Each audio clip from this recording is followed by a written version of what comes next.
Merhabalar sevgili izleyenlerim. Bugün sizlerle birlikte tavuk zincirlerinde yapılan tavuk tenderslardan yapıyoruz.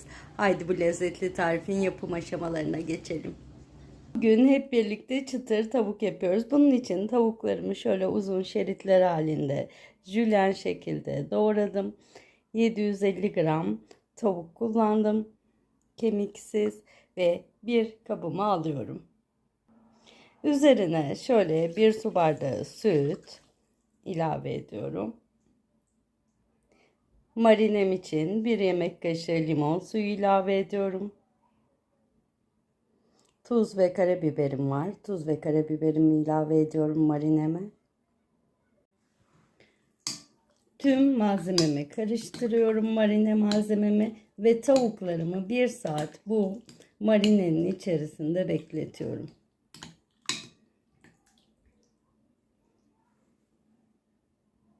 Haydi biz 1 saat buzdolabında beklemeye şimdi.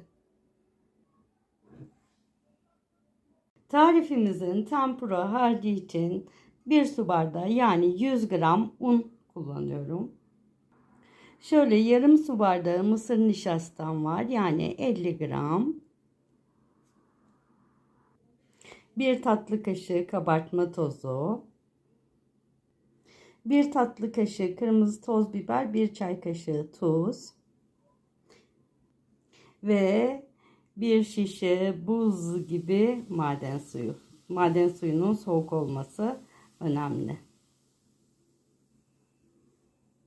Şimdi tüm tempura malzemelerimi karıştırıyorum. İsteyen sarımsak tozu da ilave edebilir. Şöyle iyice homojen bir karışım kıvam alana kadar tüm malzememi karıştırıyorum. Tarifimizi tavuklarımızı bulayacağımız kuru karışım hazırlıyoruz. Bunun için 1,5 su bardağı un kullanacağım. Şu bir. Şöyle buçuk. Şöyle 2 yemek kaşığı mısır unu ilave edeceğim. Ve ikinci kaşık. Ve yine tuz, karabiber ve kırmızı toz biberimi ilave edip kuru karışımımı da karıştırıyorum. Şöyle bir kaşığım yardımıyla tüm kuru malzemeleri birbiriyle karıştırıyorum. Burada isterseniz cornflakes, cips gibi dış kaplayıcı ürünlerde kullanabilirsiniz. Hatta benim çocuklarım cipsli istedi ama ben biraz sağlığa zararlı diye bu şekilde kaplayacağım bugün. Buzdolabında beklettiğimiz tavuklarımı çıkarttım. Şimdi sırasıyla ilk önce tempura sosumuza tavuklarımızı bulayacağız. Bu sıralama önemli.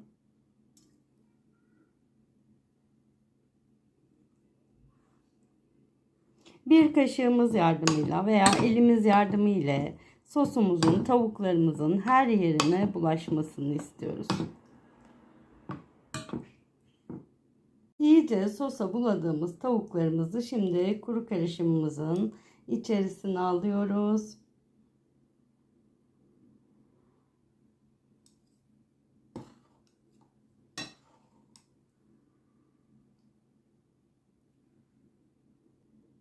Bir kaşığımız veya elimiz yardımıyla her yerini unluyoruz tavuklarımız. Bütün tavuklarımıza şimdi aynı işlemi uyguluyoruz. Önce tempuraya, daha sonra kuru karışıma buladığımız tavuklarımızı haydi hep birlikte pişirme işlemine geçelim. Yağımın içerisine şimdi bir tane şöyle tavuk parçası bırakarak kızgınlık derecesini ölçeceğim. Etrafında köpürcükler oluşmaya başlayınca diğer tavuklarımı da tavamın içerisine koyacağım. Şimdi gördüğünüz üzere yağım kızdı. Artık bütün tavuklarımı yağımın içerisine atarak kızartacağım. Ve bu tarif çok az yağ çekecek. Neredeyse hiç yağ çekmeyecek, biliyor musunuz? Dış kaplamasından dolayı.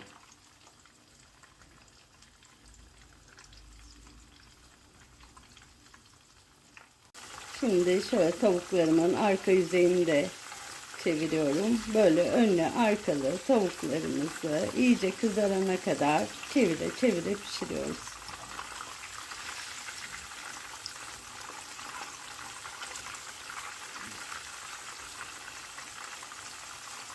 Altın sarısı bir renk almalarını istiyoruz.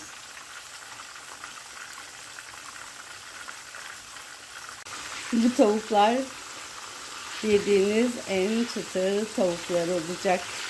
İddia ediyorum. Çıtır tavuklarımız pişti, servise hazır. Yediğiniz en lezzetli, en çıtır tavuk olabilir kendileri. Ve hep birlikte bir tanesinin şöyle iç dokusunu da göstermek istiyorum sizlere. Bu tarifi mutlaka ama mutlaka deneyin.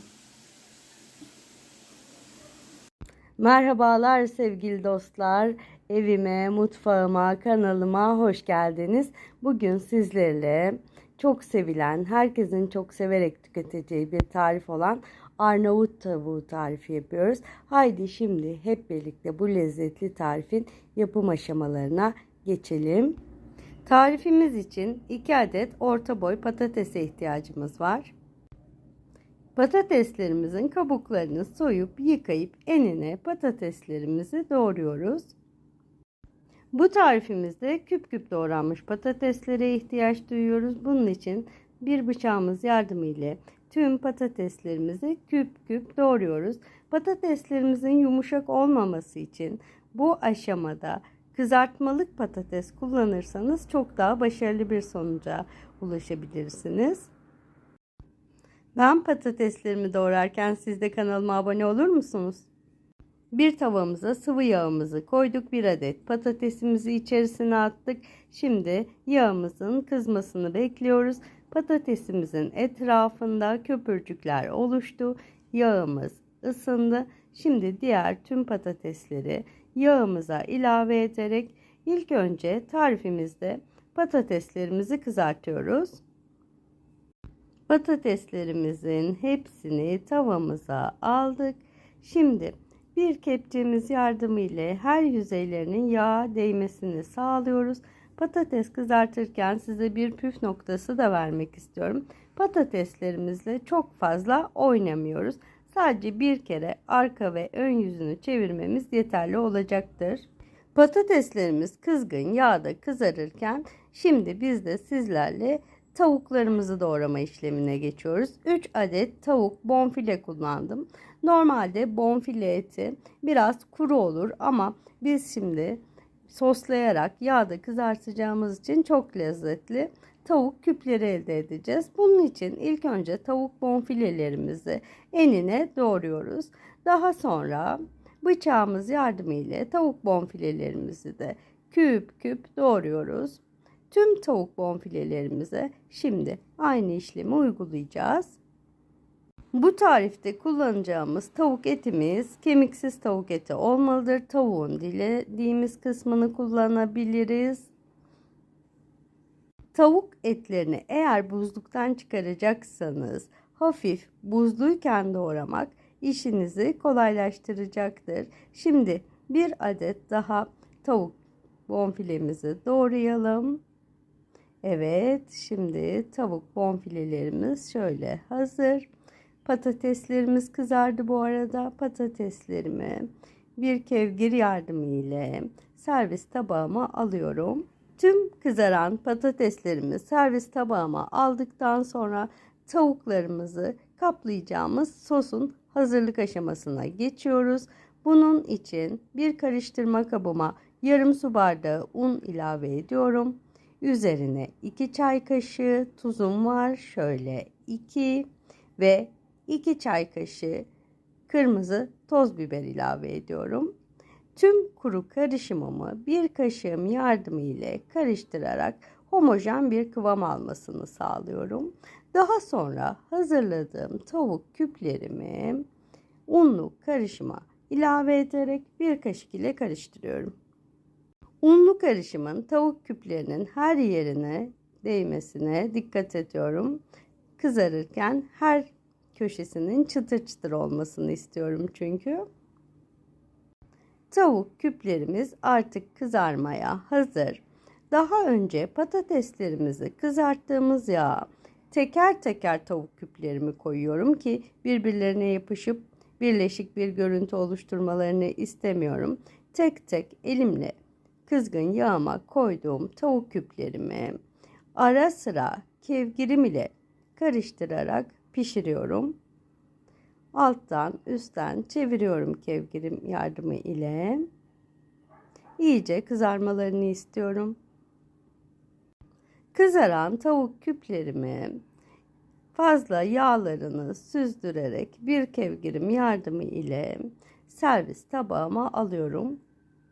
Şimdi bütün tavuk küplerimi kızartıyorum aynı yağda ve servis tabağıma alıyorum.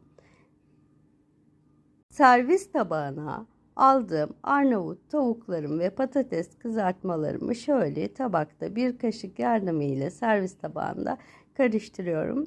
Yemeğimiz servise hazır. Şimdi şefimizin tadım zamanı, en lezzetli zaman. Yapan, deneyen herkese tarifimizi şifa olsun.